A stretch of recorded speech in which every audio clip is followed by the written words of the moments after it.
Good morning, all of you. So before class, I have given classification based on chemical properties. Elements are classified mainly as a four types. Type 1, inert gases.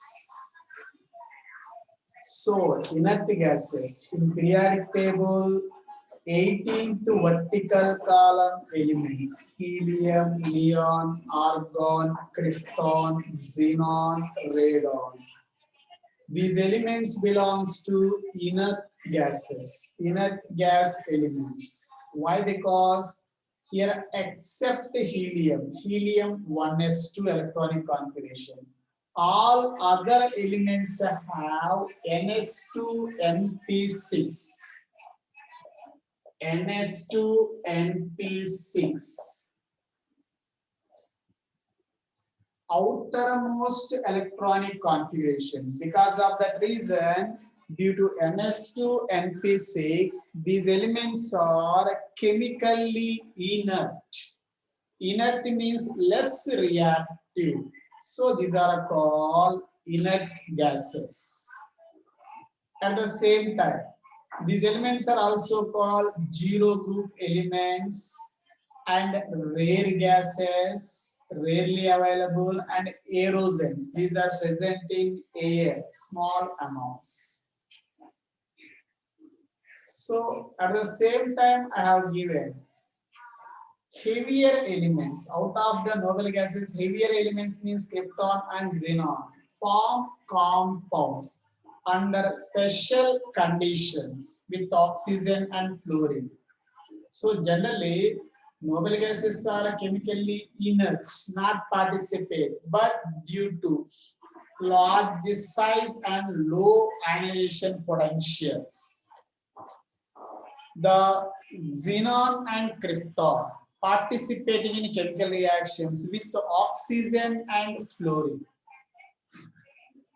So after that, type 2, representative elements. These are nothing but rare elements. So representative elements means the ultimate shell, incomplete filled. Ultimate shell means N shell. Ultimate shell, valency shell, N shell, that is incompletely filled. I have given except zero group, remaining all S and P block elements are called representative elements. 1A, 2A, 3A, 4A, 5A, 6A, 7A. These all are representative elements. Here the general outermost electronic configuration NS122, NP125. NS1, first A group, NS2, second A group, NS2, NP1, third A group, like that.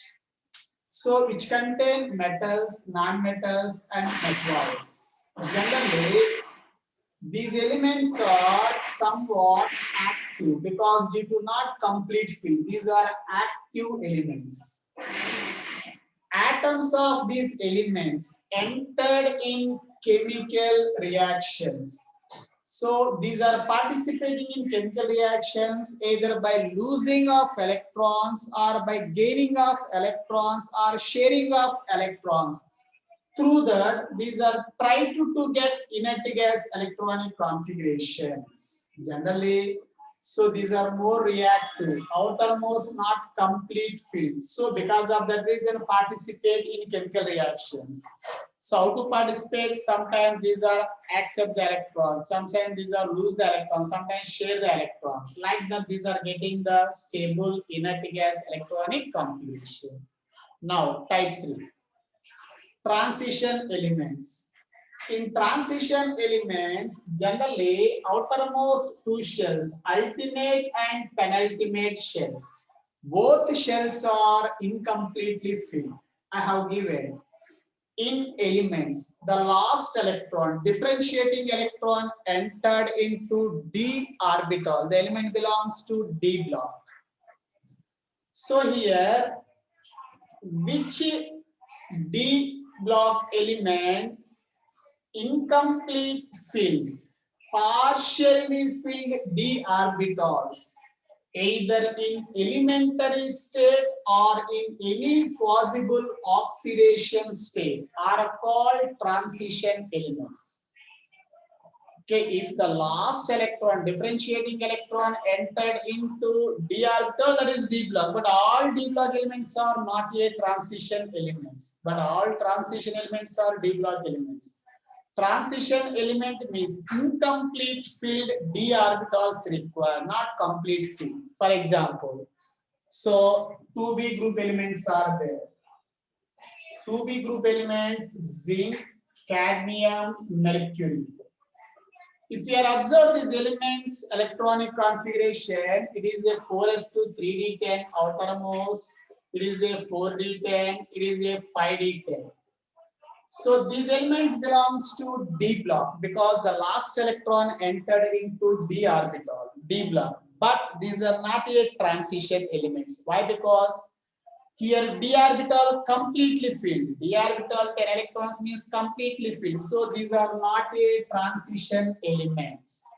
Zinc, cadmium, mercury, not a transition element. Particularly these are called non-typical transition elements. Non-typical transition elements.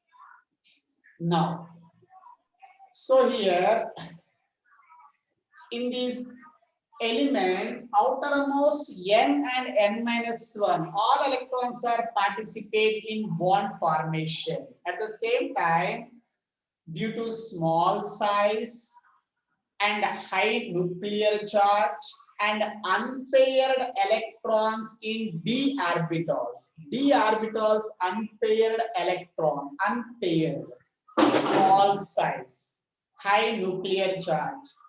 These are shows different properties, characteristics. First of all, so these are paramagnetic nature, formation of metal complexes, formation of colored compounds. These are shows variable oxidation states. These are form alloys. These are good conductors of heat and electricity. At the same time, these are used as a good catalyst. Catalyst means to increase the rate of reaction. That is called catalyst. So transition elements are used as a catalyst. For example, so Haber's process, ammonia preparation process is there. Their iron, Fe, is used as a catalyst. So these all belongs to transition elements properties. Lot of properties are there. We have one separate topic is there. There I will explain all properties one by one. Next, fourth type, inner transition elements. First, inert gases, representative elements, transition elements, inner transition elements. So inner transition elements, F block elements are also called inner transition elements. First of all, in these elements, outermost 3 shells, ultimate, penultimate, anti-penultimate. Ultimate, penultimate, anti-penultimate. These 3 shells are incomplete. Okay, with respect to atom, valency shell, ultimate before, penultimate before, anti-penultimate, like that. These 3 shells are incomplete full. At the same time, these outermost electronic configuration, we know that n-2 into F1 to 14. So F orbital में 14 electrons maximum. n-1 into D0 C or 1. So here ns2. It is the general outermost electronic configuration. If you can take transition element general outermost electronic configuration, what have given n-1 into D1 to 10. So here ns02. It is the transition element general outermost electronic configuration. It is the F block element general outermost electronic configuration. We know that there are 2 scenes. Inner transition elements made two series. One is the 4F series. These are also called lanthanides. Okay, other one is the 5F series. These are also called actinides. What are lanthanides in periodic table after lanthanum? After lanthanum, lanthanum atomic number 57. After lanthanum, cerium 58 to lutetium 71. Cerium to lutetium 58 to 71. These 14 elements are called lanthanides. If we can take actinides after actinium, actinium atomic number 89. After actinium, thorium 92, lawrencium 103. These 14 elements are called actinides. Lanthanides after lanthanum. Lanthanum is not a F block. Lanthanum atomic number 57. It belongs to D block. Last electron entered into D subshell. Actinides, actinium, AC, atomic number 89. That is not a actinide. After actinium. So after actinium 92, 103, these are called actinides. We know that lanthanides position, if you are observed periodic table, third B group, sixth period, group wise 3B, period wise sixth period 3B group. Actinides, seventh period 3B group. Understood this? Okay, these are the types: noble gases and representative elements and transition elements and inner transition elements. Okay, next, see.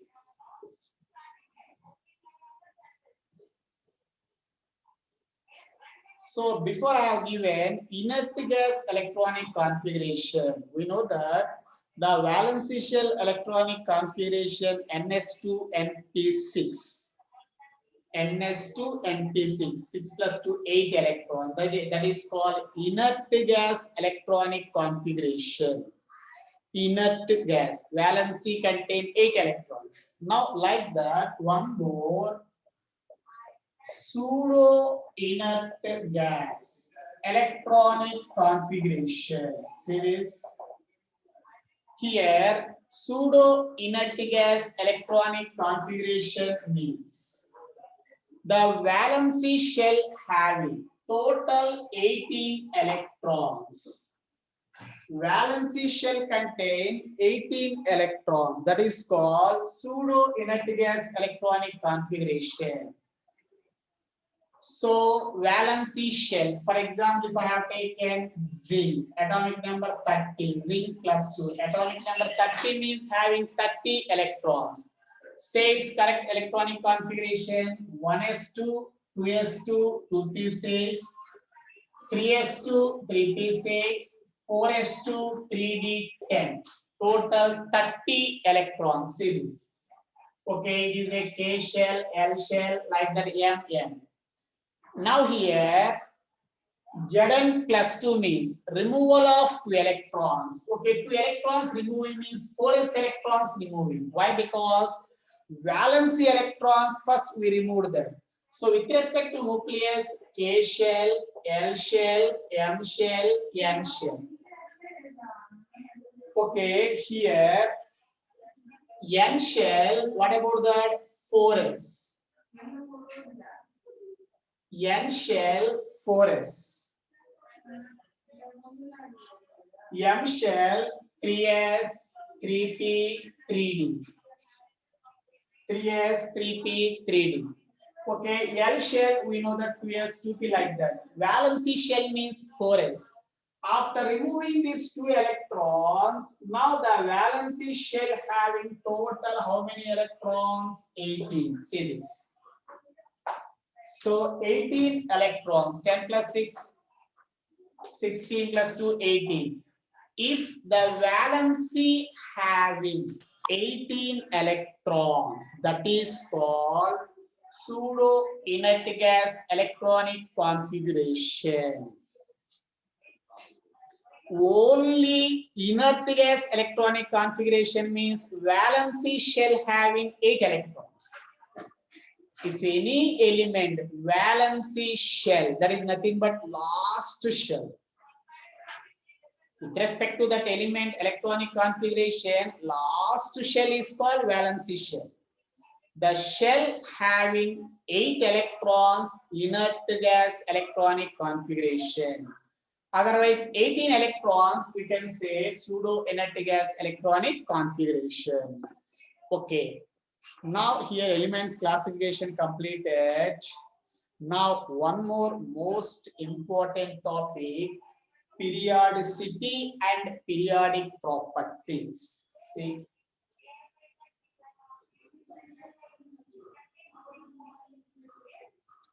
Now.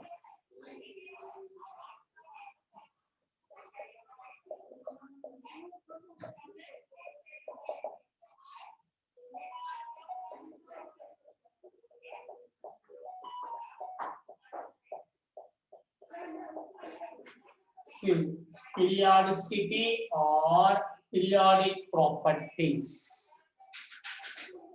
Now,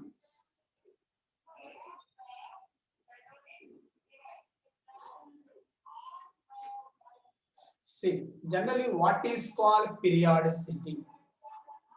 In periodic table, the properties of an element change in their electronic configuration. Generally, in the periodic table, if you are observed, the properties of an element change with the change in their electronic configuration. Electronic configuration change, the property also change. This change is repeated. This change is repeated after regular intervals. After regular intervals. This repetition of character. This repetition of character is periodicity.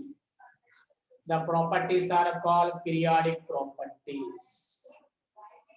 Generally, for example, in periodic table, we arrange the elements based on their increasing order of their atomic numbers. Okay, hydrogen, next helium, 2, lithium, 3, beryllium, 4, boron, 5, carbon, 6, nitrogen, 7, oxygen, 8, fluorine, 9, neon, 10. Like that, we can take next sodium, 11. So the periodic table, modern periodic table, we arrange the elements based on increasing order of their atomic numbers. 1, 2, 3, 4, like that. Sodium, then magnesium, aluminium, silicon, sulfur, phosphorus, sulfur, chlorine, argon, 18. Okay, then potassium, calcium, scandium, and so on. See. Now, so generally here, so these all elements having one group. These all elements having what I have given before in periodic table, the properties of an element change. Why? Because to change their electronic configuration. This change is repeated. The change is repeated after regular intervals. This repetition of character is called periodicity. For example, how do the change is repeated? See this. Elements coming at intervals. Elements coming at intervals 2, 8, 8, 18, 18, 32. Will have similar properties, thus grouped in one particular group. For example, 1, 2, it is 3. Next, see, so 8th element, regular intervals, these intervals. First element, after that, second element, 1, 2. With respect to lithium, 8th element. 1, 2, 3, 4, 5, 6, 7, 8. With respect to sodium, again 8th element, potassium. Okay, like that. So in this process, These all elements are having similar outermost electronic configuration, NS1. We know that. If we can take 2A group, NS2. Okay, third B group, NS2, NP1. Fourth B group, NS2, NP2. Fifth B group, NS2, NP3. This group, NS2, NP4. Okay, this group NS2 NP5, seventh group, eighth group NS2 NP6. Okay, now due to similar electronic configuration, these elements, most of the properties are similar. These elements, most of the properties are similar. This repetition character is called periodicity. In the periodic table, the properties of an element change with change in their electronic configuration. Electronic configuration change, properties will change. This changes repeated after regular intervals. See, 2, 8, 8, 18, 18, 32. So this property repeated means hydrogen, lithium, sodium, potassium. These have similar properties. So how do we get hydrogen atomic number 1, lithium 1 plus 2, 3. Next to 3 plus 8, 11. 11 plus 18. So 11 plus 8, 19. 19 plus 18. Next element we get. If you want rubidium, cesium, francium atomic numbers, see this. First we know hydrogen 1. 1 plus 2, 3. 3 plus 8, 11. 11 plus 8, 19. 19 plus 18, 37. 37 plus 18, 55. 55 plus 32, see this, 87, like this. This is called periodicity. Okay, here, mainly, lot of periodic properties are there. Out of that, most important periodic properties, atomic radius, ionic radius, ionization potential, atomic radius, ionic radius, ionization potential, electronegativity, electron affinity, that is nothing but electron gain enthalpy, and oxidation states valency. Otherwise, these are the most important periodic properties. These are the most important periodic properties. Not only that, acidic or basic nature of the oxides, screening effect. Okay, lot of are there. Out of that, these are the important periodic properties. Here, these properties depends on electronic configurations. But few properties are there, like specific heat, refractive index, color. Specific heat, refractive index, color. These properties are not a periodic properties. Why? Because these are not depends on electronic configurations.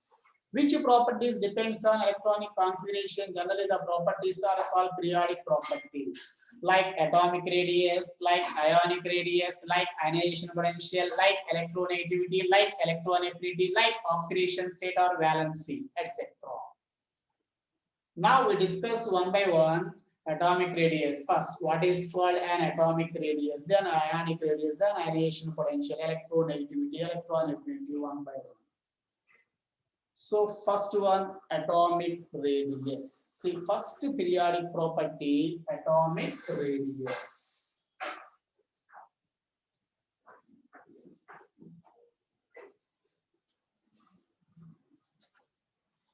See,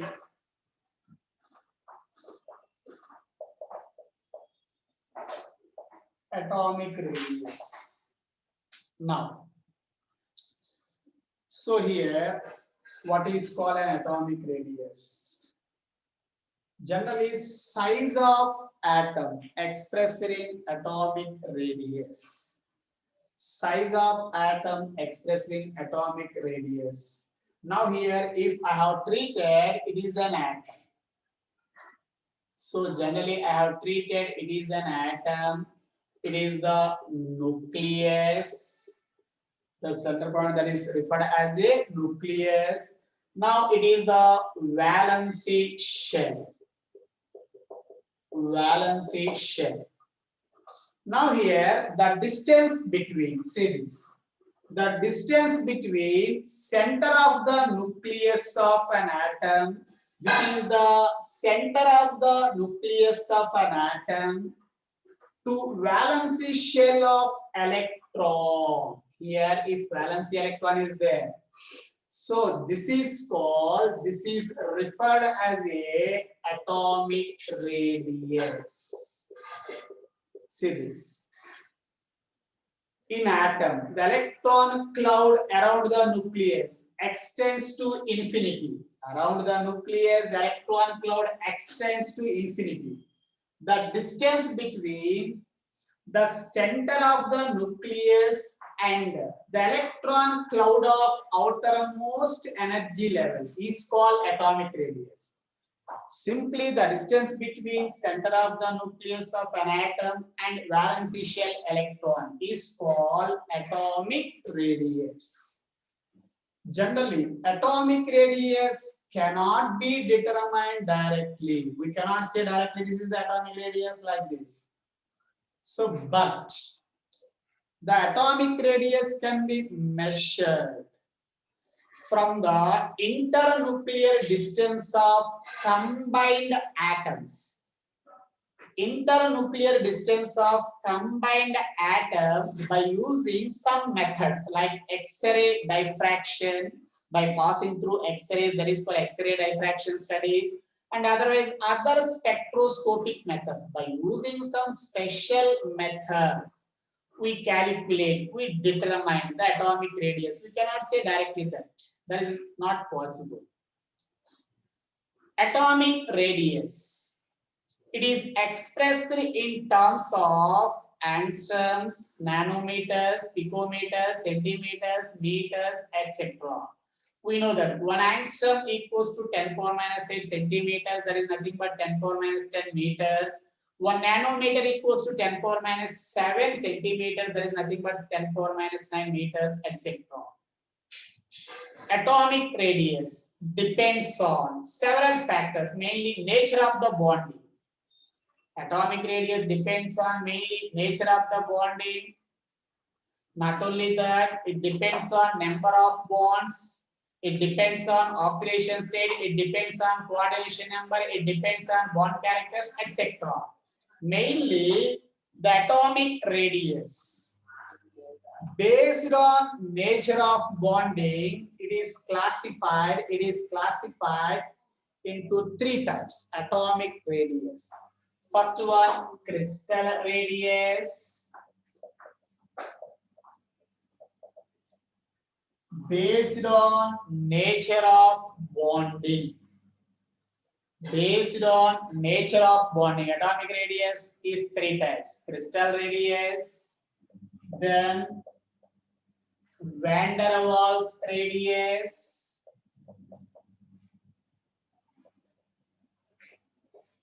okay, then covalent radius. See this. Crystal radius, van der Waals radius, then covalent radius. Now, one by one explanation. What is called crystal radius? That is nothing but atomic radius. So then what about van der Waals radius? What about covalent radius? It is clear up to this. Then I will explain one by one.